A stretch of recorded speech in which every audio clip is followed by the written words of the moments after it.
Hey, what is up, everyone? It's Rich. All right, welcome to more Batman Black and White. Well, it is Batman, but the key, what we're looking at really is we're looking at different artists and their interpretation of a particular character. So the request was Brian Stelfreeze. We've got Klaus Janson on deck. I moved Stelfreeze up the ladder. His story is really cool. I caught a glimpse of it the other day when we were shooting a video. And, sorry, I'm just trying to find it. I know it's in here. Seriously? Alright. Hell. Where's Stelfreeze? Let me look. Da-na-na-na. It'll be funny if it wasn't this book. I'm really sure it is. Where's Stelfreeze? Oh, okay, his is on 203. Alright, let's do this. Alright, so Brian Stelfreeze. We're going to read his little intro bio real quick.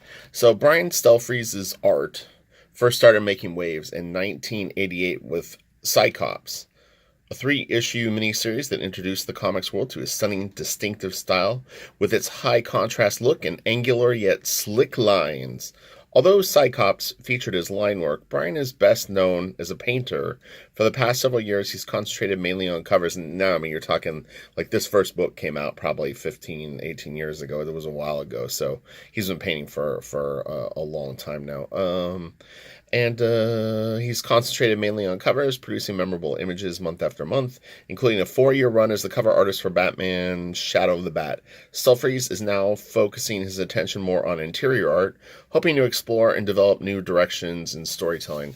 I actually don't know what Brian Stelfreeze is currently working on, but I will look after this. But look at this little image right here, how cool that is.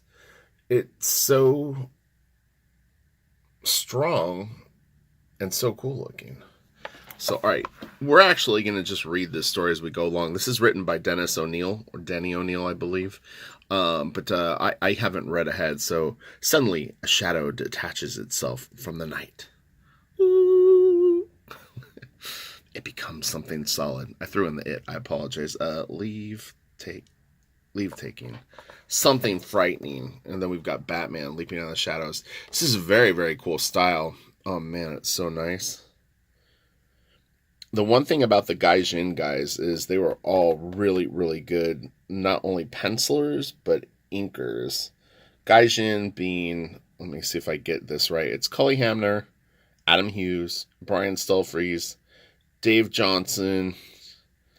There were 2 inkers, Carl Story and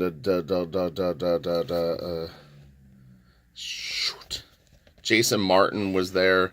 I think at one point, it's like, oh, Joe Phillips. I think that was the original crew. And I apologize. Oh, Jason Pearson. So stupid. Look at those folds on this jacket. It's so nice.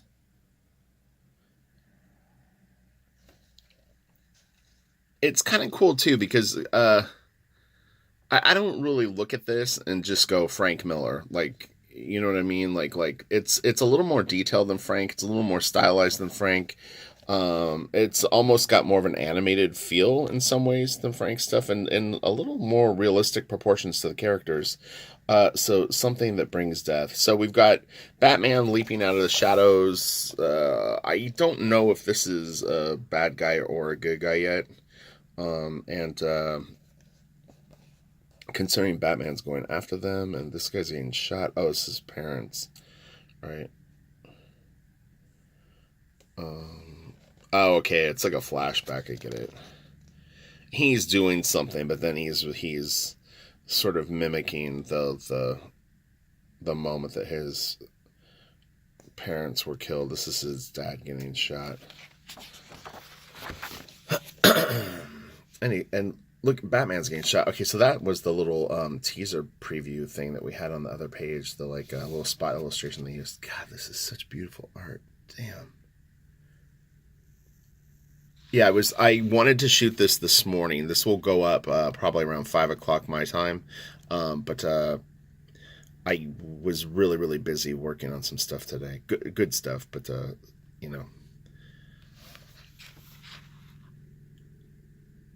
And blood spills into the gutter. Blood and pearls. We've got his mom going down. That's really nice. Look at that trash can. One thing that I've always heard about Brian Stelfreeze is that he's very, very generous with his time, and he enjoys helping aspiring artists. And so if you ever run into him at a convention, he will usually engage you and will give you helpful advice, which I always like to do too. I mean, honestly, if I'm at a show for 5 days, I have no problem generally looking at people's stuff, going over it, and trying to, have them walk away from the table, not only with some feedback on their work, but what they're doing right and what they're doing wrong. I think it's really important to point out both, because no matter where you're at with your drawing, I think there's always positive attributes, and I just don't understand someone who takes the time to review someone's portfolio and just like shits on it, and has a person walk away feeling defeated. I mean, I don't think you should pump someone up in a false way, but I also don't think you should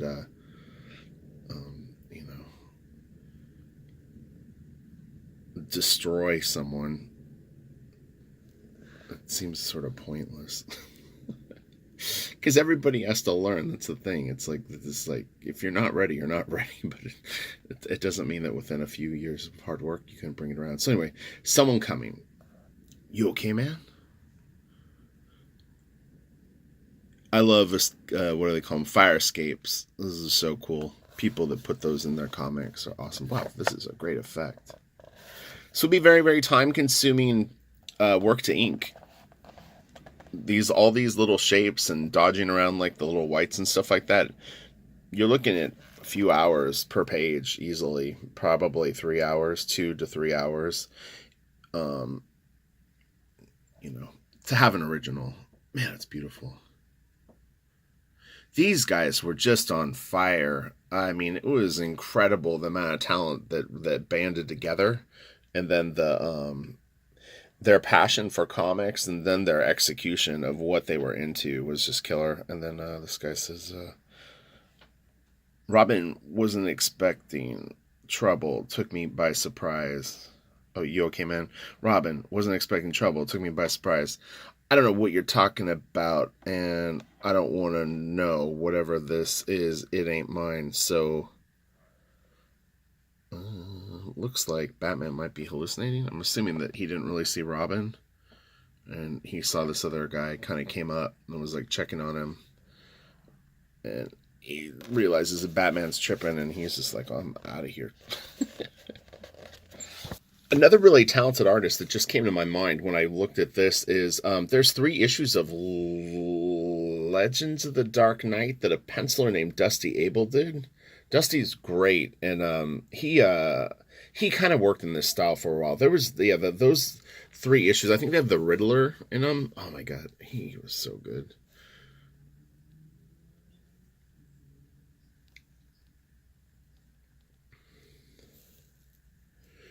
Man, his use of black and white on these pages is just so cool looking. Man. And it's stylish, I mean, it's totally grounded in some real sort of like light theory, but he's also having fun with it, and doing things that are more design heavy. All right, we'll read the page in 1 sec. So let's see what's going on. I just want to check out the art real quick. So, don't leave. Need help? Who are you? Surely you recognize me, Master Bruce. So Alfred now shows up. This is like the 3 Ghosts of Christmas or whatever it's called. Alfred, thank heaven.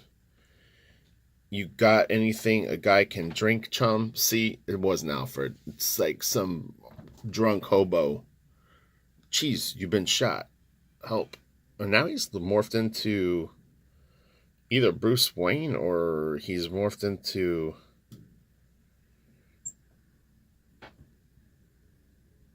I guess it's his dad. He's flashing back to his dad. Sorry, this won't be the best analysis since I'm doing it like as I am doing the video, but the main goal on this one was the art too. This kind of trouble I don't never need. Don't leave. And then so Batman is back to him and the homeless guy or whoever, the wino. And then it says, leave me to die.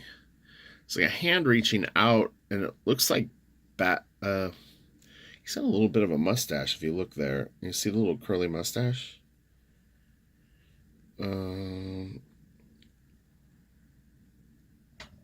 Leave me an orphan. I'm guessing this is maybe one of the guys okay, so that's Bruce with the little hat, and then that's one of the guys that I think shot him. Or maybe that's his dad, like, slowly starting to die, and the, I don't know who's reaching out to him right here. Leave my son as an orphan. An orphan. Oh, he's got the little pointing things on his shoulders. I hadn't noticed those before. I think Walter McDaniel kind of did that for a while. Or Scott McDaniel. Had the, like, pointy things. Functionally, it kind of doesn't totally make sense. I mean, I don't know, like, what piece of the cape that would be, but it looks cool. You always knew you'd end up like this, didn't you? Commissioner Gordon. Jim. I've been shot. I like his fingers. Oh, man, it's so cool.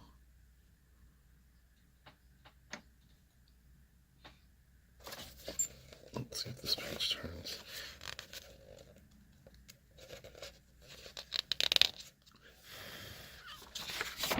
All right. Oh, that's cool. I can see that.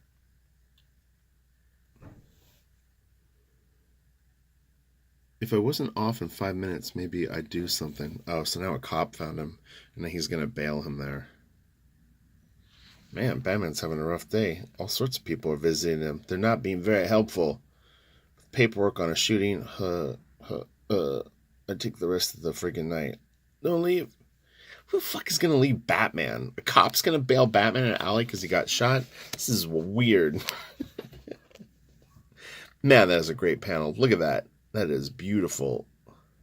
It's fascinating to me that he only did the rain in white. There's no black rain through this.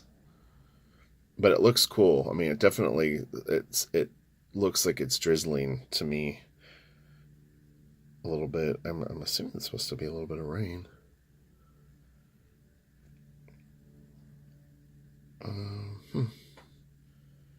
Yeah, then there's this huge white shape right here, which is kind of interesting. So he's starting to get up here in this panel. His cape looks really cool. His feet. Look at the little pointy thing he put on the one foot. Isn't that crazy? And then I don't know what this is. Each story we've had like little tiny anomalies that are a little difficult to make out. Okay, so look at that panel. What do you think that this white shape is?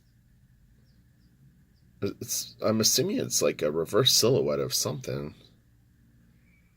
It could be like the back of a car.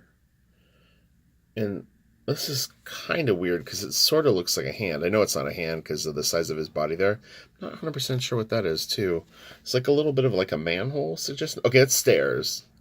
Stairs and that. And then I can't tell what that is off the top. Maybe when I watch the video back, it'll be a little more obvious. Okay, so then he heads into the emergency room. Wasn't there two of them? Yeah, but the dame's already at the morgue. Oh, okay, now he's flashing back to when he was a kid. And his dad's being rushed in the emergency room, and they've basically just spilled the beans that his mom was killed. It looks like hubby Dearest is about ready to keep her company. Ain't hardly worth taking him inside. Damn, this is a brutal story. These people are mean. Let's go through the motions. Oh my god. Come on. This is Papa Wayne. Don't they know? This is like the worst nightmare ever. Bruce. Oh, okay, that's his dad. Okay. And then we got this dude. Daddy. Too late, fellas. Oh, okay, those are the orderlies. It was a little hard to tell. I was like, who is that guy standing there? He's still in this like gurney or whatever, the stretcher. Too late, fellas. This one's already getting cold. Daddy, please. Don't leave me alone. Wow. It's definitely not a feel-good story, right? So it's really, really good. Nicely drawn. Stelfreeze, when his work is colored, a lot of times he colors himself, I think, and he uses pretty interesting colors. There's like blues, purples, and pinks, and magenta and stuff like that. It's usually pretty wild colors, and then his painted stuff, it has a very vibrant and kind of saturated palette too. But all right, yeah. So that's another Batman Black and White, and like I said, there's 4 volumes of this. We want to have a lot of fun and really just kind of check out all the different styles. And the next one we're going to do is the Klaus Janson one, which is going to be wild. So hold on, let me pause this. We're going to pull up a pinup like we always do. Okay, the pinup gallery isn't so huge, but this P. Craig Russell piece is actually very cool. So I'll show it to you the way that it sits in the book. And then we'll rotate it just a tiny bit to see what's going on.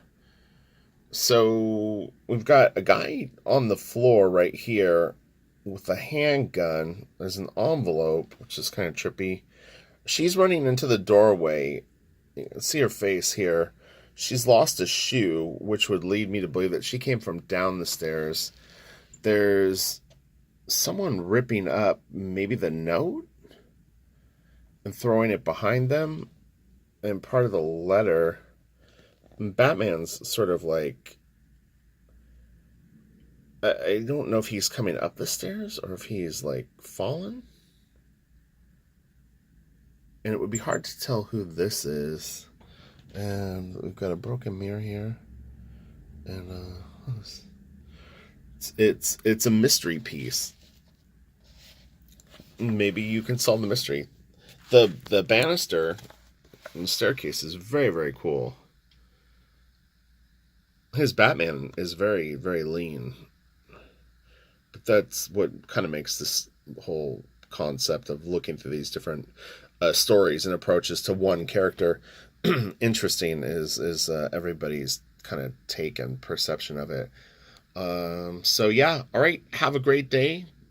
Smash the like if you'd like, and I will be back with another one of these possibly tomorrow. We'll do Klaus Janson. Klaus's is very detailed is what I remember, and I have read his story, but I don't remember it right now, so I'll read that one before. But it was getting late in the day and I wanted to get this up. It's always interesting. Like I said, the cape, the gloves, the way that the cowl is, the boots, there's all these different sort of versions of Batman. It always is fun to like see how people handle it. So all right, have a great day. I'll talk to you later. Bye.